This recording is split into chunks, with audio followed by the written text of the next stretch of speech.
여러분의 좋아요와 구독은 채널에 큰 힘이 됩니다. 알림 설정까지 해주시면 새로운 사연이 올라올 때 가장 먼저 보실 수 있습니다. 오늘은 잠자기 전 누워서 보고 계신가요? 아니면 출퇴근길에 보고 계신가요? 여러분의 하루가 궁금합니다. 댓글로 살짝 들려주세요. 그럼 오늘의 사연 시작하겠습니다. 대학가의 봄바람이 살랑이는 오후 김소희는 캠퍼스 벤치에 앉아 멍하니 하늘을 바라보고 있었습니다. 그 같은 과 친구들은 모두 취업 준비에 여념이 없는데 소희만 홀로 방향을 잡지 못하고 있었죠. 전공인 경영학이 재미없다고 느낀 지 벌써 1년이 넘었어요. 그래서 작년부터 휴학계를 내고 집에서 빈둥거리며 시간을 보내고 있었습니다. 또 집에만 있었구나. 언니 소연이 꽃집에서 돌아와 현관문을 열며 한숨을 쉬었어요. 소연은 저녁 후 작은 꽃집을 운영하며 조용히 살아가고 있었죠. 과거 특전사 시절의 강인함은 온데간데 없이 지금은 부드러운 미소로 손님들을 맞이하는 평범한 꽃집 사장이었습니다. 하지만 동생의 무기력한 모습을 볼 때마다 마음이 답답했어요. 언니, 나 오늘 친구들이랑 놀러 나갈 거야. 소희가 화장을 하며 말했습니다. 요즘 들어 클럽에 자주 나가는 것 같았어요. 소연은 걱정스러운 표정으로 동생을 바라봤지만 잔소리하기보다는 그냥 조용히 지켜보기로 했죠. 조심해서 다녀와. 너무 늦지 말고. 소연의 목소리에는 걱정이 묻어났습니다. 그날 밤 소희는 홍대 클럽가로 향했어요. 음악 소리와 네온 사인이 현란한 거리에서 친구들과 만났죠. 술을 마시며 춤을 추고 일상의 답답함을 잠시나마 잊으려 했습니다. 하지만 마음 한편으로는 여전히 공허함이 가시지 않았어요. 이런 식으로 시간을 보내는 게 맞는 건지, 정말 하고 싶은 일이 무엇인지 혼란스럽기만 했습니다. 그날 밤 11시가 넘어서도 소희에게서 연락이 없었습니다. 평소라면 늦어도 10시쯤에는 잘 놀고 있어라는 메시지라도 보내곤 했는데 말이죠. 소연은 휴대폰을 들여다보며 불안감이 스멀스멀 올라오는 걸 느꼈어요. 밤이 깊어갈수록 걱정은 더욱 커져만 갔습니다. 새벽 3시 갑작스럽게 울린 전화벨 소리에 소연은 벌떡 일어났어요. 화면에는 서울대병원이라는 발신자가 표시되어 있었습니다. 김소혜 씨의 보호자이신가요? 응급실로 급히 오시기 바랍니다. 간호사의 차분하지만 긴급한 목소리가 소연의 가슴을 철렁하게 만들었죠. 병원으로 달려간 소연은 응급실 침대에 누워있는 동생의 모습을 보고 말을 잃었습니다. 소희의 얼굴 한쪽에는 시퍼런 멍이 들어 있었고 입술은 터져서 피가 마른 채로 굳어 있었어요. 의식은 있었지만 눈동자가 초점을 잃은 채 허공을 바라보고 있었습니다. 소희야. 소연이 떨리는 목소리로 불렀지만 소희는 반응하지 않았어요. 담당 의사는 소연을 따로 불러내 상황을 설명했습니다. 외상도 있지만 정신적 충격이 더 심각해 보입니다. 무슨 일이 있었는지 아직 말을 하지 않고 있어요. 시간이 필요할 것 같습니다. 의사의 말을 듣는 순간 소연의 온몸에 차가운 분노가 스며들었어요. 과거 특전사 시절 느꼈던 그 날카로운 감정이 다시 살아나고 있었습니다. 누가 우리 소희를 이렇게 만든 거야? 소연은 주먹을 불끈 쥐며 중얼거렸습니다. 동생의 상처받은 모습을 보니 자신이 제대로 지켜주지 못했다는 자책감과 함께 가해자에 대한 분노가 치밀어 올랐어요. 그 순간 소연은 알았습니다. 이번만큼은 가만히 있을 수 없다는 걸 말이죠. 며칠이 지나도 소희는 여전히 말을 하지 않았습니다. 병원 침대에 누워 창밖만 바라보며 시간을 보내고 있었어요. 소연은 밤낮으로 병실을 지키며 동생 곁에 머물렀지만 소희는 언니를 보고도 고개만 살짝 돌릴 뿐이었습니다. 간혹 악몽에 시달려 식은땀을 흘리며 깨어날 때마다 소연의 마음은 더욱 조각나는 것 같았어요. 죄송합니다만 피해자가 진술을 하지 않으니 수사에 한계가 있습니다. 담당 형사는 미안한 표정을 지으며 말했어요. 병원 주변 CCTV를 확인해 봤지만 소희가 누구와 함께 왔는지 어떤 일이 있었는지 명확하게 알 수 없다는 거였죠. 환자분이 회복되면 다시 연락드리겠습니다. 형사는 그렇게 말하고는 발걸음을 돌렸습니다. 소연은 형사가 나간 후 병실에서 한참을 서 있었어요. 법의 한계를 너무나 잘 알고 있었거든요. 증거가 없으면 범인을 잡을 수 없고 피해자가 말하지 않으면 진실을 밝힐 수 없다는 걸 말입니다. 하지만 그냥 기다릴 수만은 없었어요. 동생이 이렇게 고통받고 있는데 아무것도 하지 않을 순 없었습니다.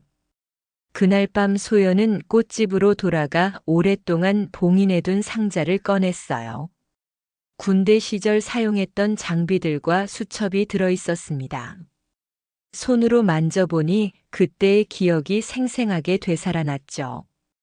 추적 기술, 정보 수집 방법, 그리고 목표를 제압하는 법까지. 모든 게 몸에 새겨진 채로 남아 있었어요. 미안해, 소희야. 언니가 늦었어. 소연은 동생의 사진을 바라보며 조용히 중얼거렸습니다. 이제부터는 직접 나서기로 결심했어요. 경찰이 찾지 못하는 단서라도 자신이 직접 찾아내겠다고 다짐했습니다.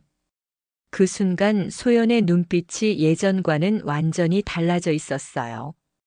따뜻한 꽃집 사장이 아닌 냉철한 전직 특전사의 모습으로 돌아가고 있었던 거죠. 다음 날부터 소연은 본격적인 수사에 착수했습니다.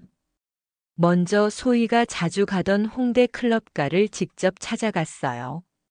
낮 시간이라 문을 연 곳은 많지 않았지만 하나씩 돌아다니며 소희의 사진을 보여주고 정보를 수집했습니다. 이 아이 며칠 전에 여기 왔었나요? 대부분의 사람들은 모른다고 했지만 소연은 포기하지 않았어요. 세 번째 클럽에서 드디어 단서를 찾았습니다. 아, 이에요? 며칠 전에 봤어요. 차기문이라는 놈이랑 같이 있던 것 같은데.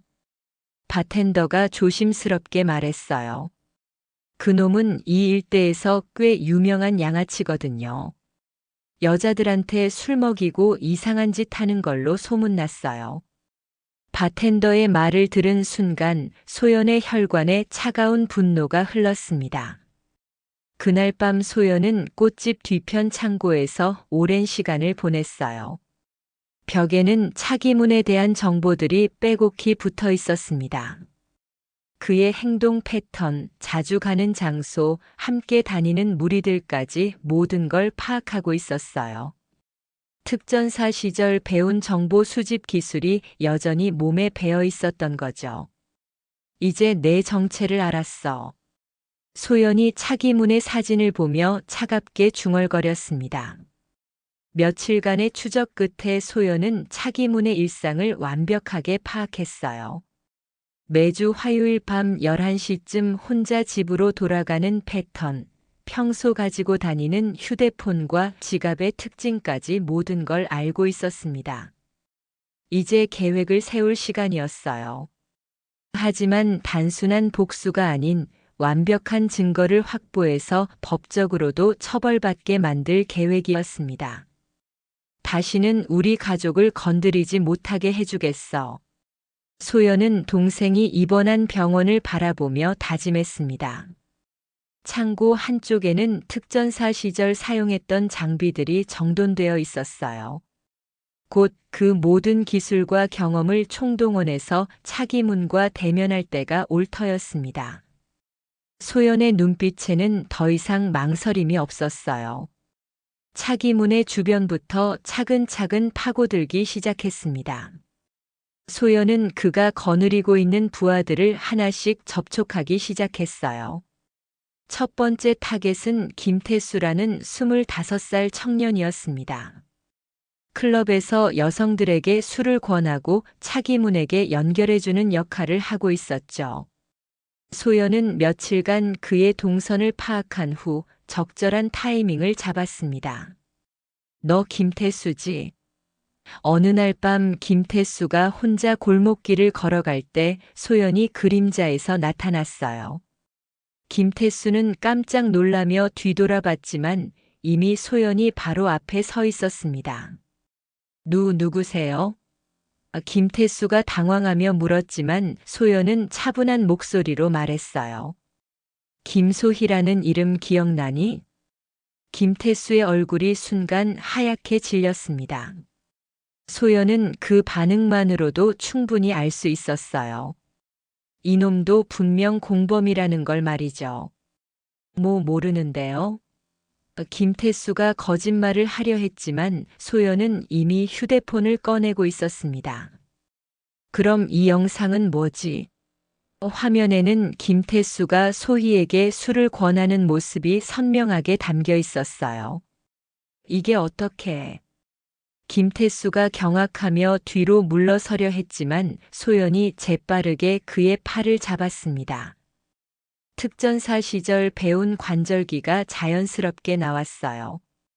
아프지 않게 해줄 테니까 솔직하게 말해. 그날 밤 무슨 일이 있었는지. 소연의 목소리는 차갑지만 위협적이지는 않았습니다. 오히려 더 무서웠어요. 김태수는 결국 모든 걸 자백했습니다.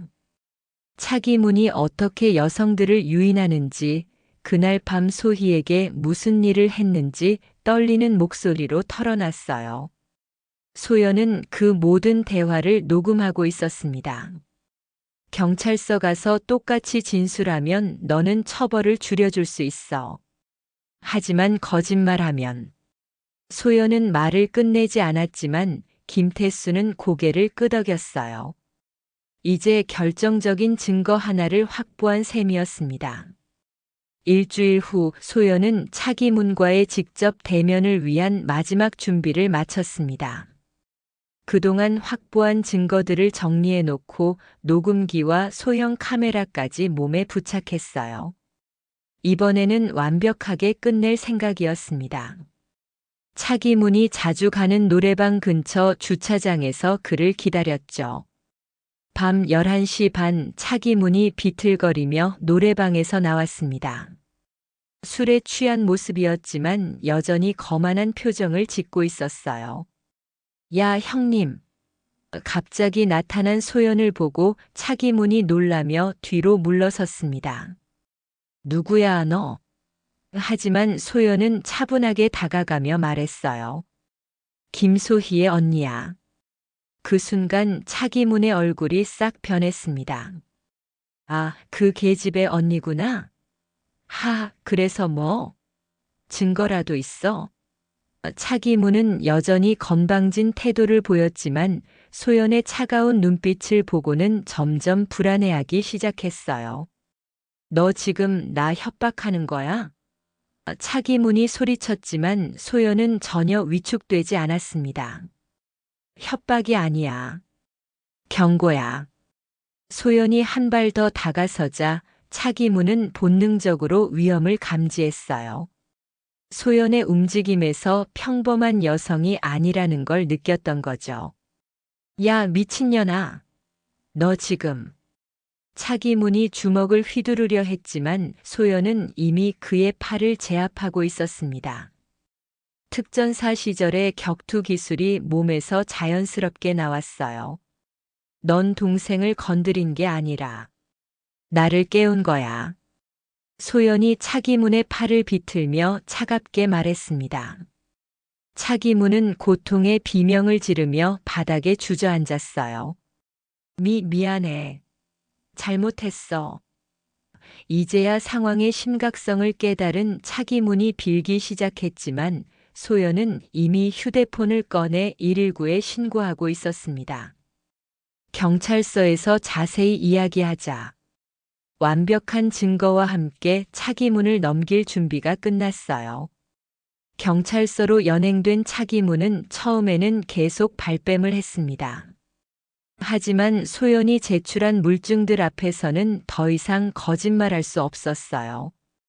김태수의 자백 영상, 클럽 CCTV 영상, 그리고 차기문 본인의 자백까지 모든 증거가 완벽하게 맞아떨어졌거든요. 이 정도면 실형은 확실합니다. 담당 검사가 소연에게 말했습니다.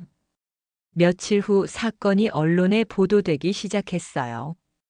홍대 클럽과 조직적 여성 폭행 사건, 전직 특전사 언니의 완벽한 복수 같은 제목들이 신문 헤드라인을 장식했습니다. 차기문과 그의 일당들은 모두 구속되었고 다른 피해자들도 용기를 내어 추가 고발에 나섰어요. 소연의 노력이 더 큰 정의로 이어지고 있었던 거죠. 병원에서는 소희가 조금씩 회복되고 있었습니다. 여전히 말수는 적었지만 가해자들이 처벌받았다는 소식을 듣고 나서부터는 표정이 조금씩 밝아지기 시작했어요. 언니, 고마워.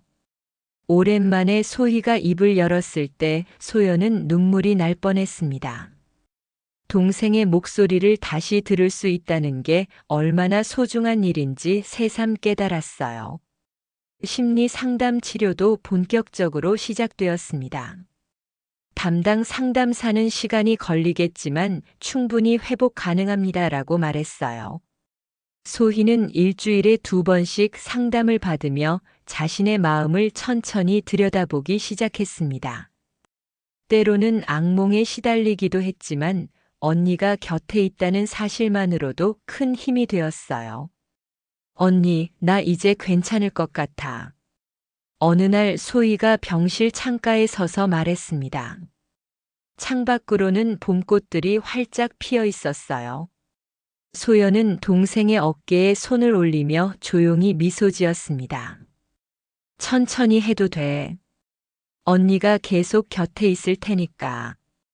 두 자매는 그렇게 서로를 바라보며 이제 진짜 회복이 시작될 수 있다는 희망을 품었어요. 퇴원한 지 2달이 지난 어느 날 소희는 꽃집에서 언니와 함께 꽃을 정리하며 조용히 말했습니다. 언니, 나 뭔가 하고 싶은 일이 생겼어. 소연은 손을 멈추고 동생을 바라봤어요. 소희의 눈에는 예전과는 다른 확고한 의지가 담겨 있었습니다. 여성 피해자 심리 상담사 공부해 보려고 해. 소연은 깜짝 놀랐습니다. 몇 달 전만 해도 진로를 고민하며 방황하던 동생이 이렇게 확실한 목표를 갖게 되다니 말이에요. 나 같은 사람들, 말 못하고 숨어 있는 사람들을 내가 도와주고 싶어. 소희의 목소리에는 진심이 담겨 있었습니다. 자신이 겪은 고통을 다른 사람들이 겪지 않도록 혹은 겪더라도 혼자가 아니라는 걸 알려주고 싶다는 마음이었죠. 정말 괜찮겠어?